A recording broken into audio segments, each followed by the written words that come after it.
بادشاہ اسلام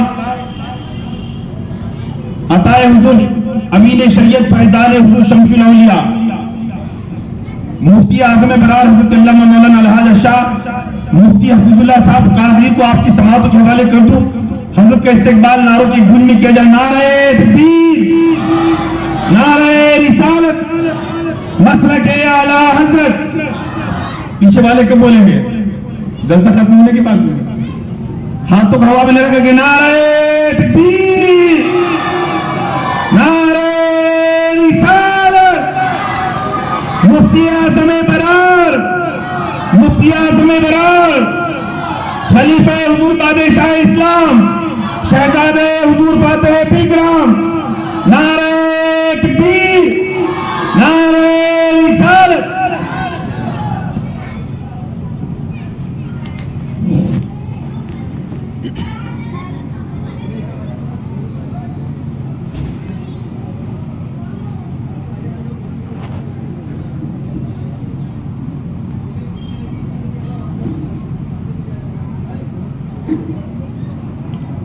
جمیع علماء کرام، حفاظ اعظام و محترم سامعین، السلام علیکم ورحمۃ اللہ وبرکاتہ.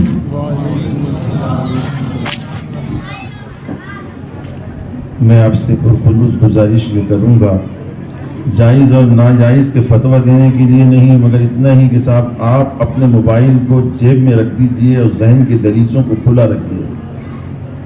کعبے میں پہنچے تو نہ مغفرت کی دعائیں ہیں، نہ کسی کے لیے، نہ خود کے لیے، موبائل ہاتھ میں. مدینہ پہنچے تو وہی حال، بغداد پہنچے تو وہی حال. جہاں خوبصورت نظارہ ہو وہیں پر اپنے موبائل میں گم ہے. خدا کے لیے جو اللہ نے ہمیں ذہن دیا، دماغ دیا، اس کو استعمال میں لیجیے، ورنہ بھول بڑی خطرناک ہو رہی ہے. بیگم نے 5 چیزوں کا اگر کہا تو 2 چیزیں خریدنے کے بعد میں وہیں سے فون لگا رہے اور کیا بولے تھے. سما ٹماٹر بھی بھول رہے ہیں.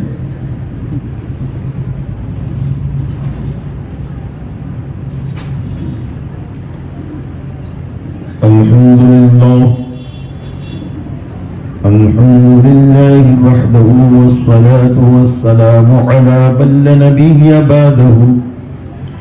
أما بعد فأعوذ بالله من الشيطان الرجيم. بسم الله الرحمن الرحيم. ولا تقولوا لمن يقتل في سبيل الله أموات بل أحياء ولكن لا تشعرون. صدق الله العظيم وبلغنا رسوله النبي الكريم الأمين المتين ونحن على ذلك لمن الشاهدين والشاكرين والحمد لله رب العالمين.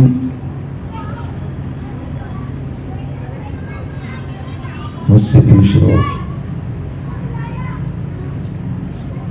بڑی اصلاحی یقین و ایمان کے دلائل سے بھری ہوئی تقریر حضرت مفتی غلام غوث صاحب سے آپ نے سماعت فرمائی. اس سے پہلے فاضل جلیل حضرت مولانا سید سلطان صاحب سے بھی آپ نے بڑے اچھے انداز میں تقریر سماعت فرمائی. نعت کا سلسلہ جاری رہا تو حافظ و قاری نذیر صاحب نے نعت سے آپ تمام حضرات کے دلوں میں جذبہ محبت رسول کو بیدار کیا. الحمدللہ نقابت میں بھی ہمارے حافظ و قاری سلیم صاحب بڑے اچھے اور اچھوتے انداز میں آپ سے مخاطب ہوئے. مجھ کو سب کے آخر میں رکھا گیا. آپ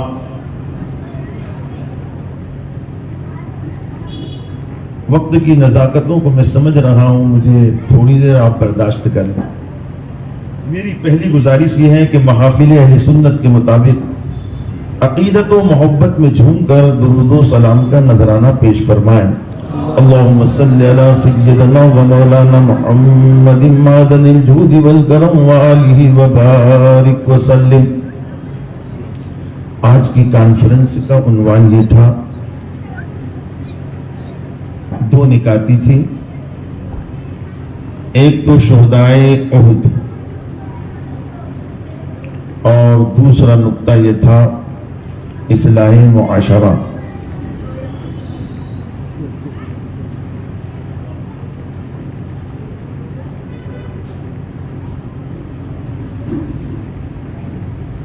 ہمارے دونوں مقرروں نے الحمدللہ دونوں پہلوؤں کو اختیار کیا۔ میں بھی انشاءاللہ کوشش کروں گا کہ جب میں مہمان بنا کر بلایا ہی گیا ہوں تو کچھ عرض کرنے کی سعادت حاصل کروں۔ مجھے معلوم ہے یہ زمین پر بڑے بڑے مقرر علماء مشائخ آتے رہتے ہیں اور فیوز و برکات کی بارش ہوتی رہتی ہے۔ آج ہم سب کی بڑی خوش نصیبی ہے کہ پہلی مرتبہ فاتح بلگرام کے گلستان کے مہکتے ہوئے پھول حضرت ڈاکٹر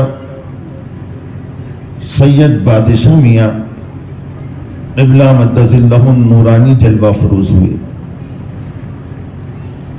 سب کو پرکھنے کا الگ الگ انداز ہوا کرتا ہے۔ کبھی کہا جائے کہ یہ انڈیا کیسری ہے، بڑا پہلوان ہے، تو سمجھ میں آتا ہے کہ پہلوان ہوگا تو اس کے ہاتھ پاؤں کافی موٹے تازے ہوں گے، کسا ہوا بدن ہوگا اور جسامت کافی اچھی ہوگی۔ مگر یہ یاد رکھیں کہ جب شیخ کی باری آئے، زاہد و عابدوں کی باری آئے، نفس کو مارنے والے، کسر نفس کرنے والے بزرگوں کی باری آئے تو جسم اور جسمانیت کو نہیں دیکھا جاتا۔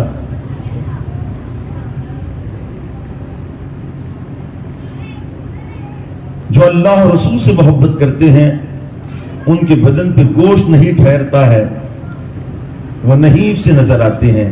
یہ حضرت فاطمہ الزہرا اور علی مرتضیٰ کے گلستان کے وہ پھول ہے کہ جن کو ہم نے قریب سے دیکھا، ان کے سامنے ہم ان کی فضیلت بیان کریں تو وہ برداشت بھی نہیں کرتے۔ یقین جانیے کہ بر صغیر کی اس عظیم خانقاہ کے یہ وہ شہزادے ہیں جہاں قرآن، احادیث اور تربیت، صوفیانہ انداز، سادگی اور ان تمام چیزوں کے ساتھ ان کی نحیف ضعیف سی طبیعت کے اندر آپ یہ دیکھیں گے کہ گلاب جیسا کھلا ہوا آپ کا چہرہ ہے اور موتی جیسی چمک۔ آپ ضرور اپنے آنکھوں سے ان کا دیدار فرمائیں۔ آ رہا ہوں میں اپنی تقریر کی طرف۔ سلطان صاحب نے جو عنوان مقرر کیا میں بھی اسی عنوان کو لے کے چل رہا ہوں۔ میں ایک بات آپ سے پوچھنا چاہتا ہوں کہ احد ایک پہاڑ کا نام ہے نا؟ اس کی تمہید کے لیے میں اتنا آپ سے کہوں گا، آنکھیں کہاں رہتی ہے تو آپ کہیں گے ناک کے دونوں بازوؤں میں آنکھیں رہتی ہے۔ ناک کہاں رہتی ہے تو آپ یہ کہیں گے دونوں آنکھوں کے بیچ میں ناک ہوتی ہے۔ میں کہا لب کہاں رہتے ہیں تو آپ کہیں گے ناک کے نیچے لب ہوتے ہیں۔ بس اتنے الفاظوں کو سمجھ لینے کے بعد اگر میں تم سے یہ پوچھوں کہ ذرا یہ بتائیے کہ آراز ہوتے ہیں، یہ قائم بھی ذات چیزیں ہیں، تو یہ قائم بھی ذات چیزوں کو تو آپ بیان کیا سکتے ہیں، لیکن آراز کو بیان کرنے کے لیے میں آپ سے یہ پوچھوں کہ بتائیے صاحب محبت کہاں رہتی ہے؟ تو آپ کوئی جسم کا حصہ نہیں بتائیں گے، صرف اتنا بتائیں گے کہ صاحب جسم کا ایک باطنی جز ہے جس کا نام دل ہے، جو سارے اعضاء کا سردار ہے، محبت اس میں رہتی ہے۔ محبت کہاں رہتی ہے؟ میں سمجھ بھی آپ کا دل بھر گیا تقریر سنتے سنتے۔ نعرہ تکبیر، نعرہ رسالت، شہزادے حضور فاتح بن گرام، اولاد حضور فاتح بن گرام، نبی حضور قطب بن گرام۔ بیٹے آپ لوگ راستہ چھوڑ دو، پیچھے پیچھے سب جاؤ۔